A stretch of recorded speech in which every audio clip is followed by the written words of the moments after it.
Ben, Monsieur Palma, bienvenue au Centre socioculturel. Merci, c'est très aimable et le plaisir est pour moi. Voilà.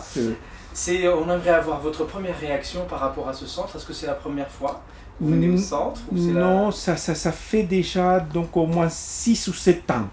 Et donc je participe à ce type de colloques justement pour parler soit normalement de l'économie, des grands problèmes qu'on connaît actuellement. Il y a une époque où j'ai parlé par exemple des problèmes du sous-développement, pourquoi donc il y avait les problèmes de la dette du tiers-monde. Et actuellement, de plus en plus, je ne sais pas pourquoi, on me demande de parler de la crise actuelle, et concrètement de la crise européenne, de la crise des pays périphériques et tout ça, et donc le problème de la crise globale qu'on connaît du point de vue économique. Et là, aujourd'hui, je vais parler de l'histoire, c'est-à-dire les problèmes donc, de la reconquête espagnole, de la reconquête de la péninsule ibérique, et puis par la suite de la conquête des Amériques. Comment ça s'est produit? Quels sont les phénomènes qui ont conduit à ça? C'est-à-dire à l'effondrement du monde pré-américain et à la disparition de ce monde. Voilà. Très, très bien.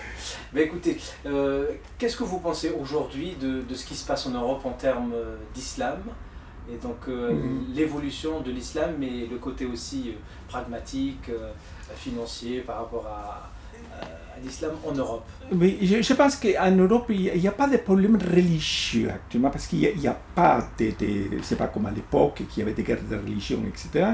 Je pense qu'il y a une tradition tellement importante en ce qui concerne les guerres de religion, et particulièrement en France, donc qu'il y a cet état laïque qui permet aux religions de pouvoir s'exprimer tranquillement autant qu'elles veulent s'exprimer.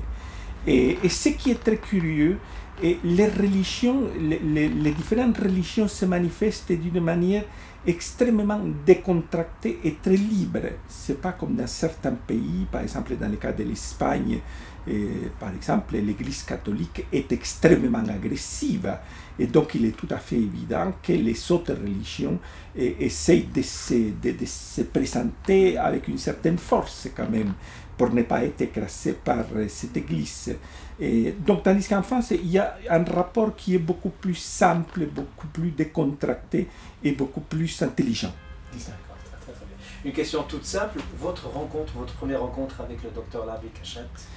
Et c'est-à-dire, il me semble que c'est des anciens étudiants à moi de Paris 8 qui lui ont parlé probablement, qui suivaient des cours que je faisais à l'époque à l'université de philosophie du droit, et il m'a invité justement pour venir parler ici, au centre culturel.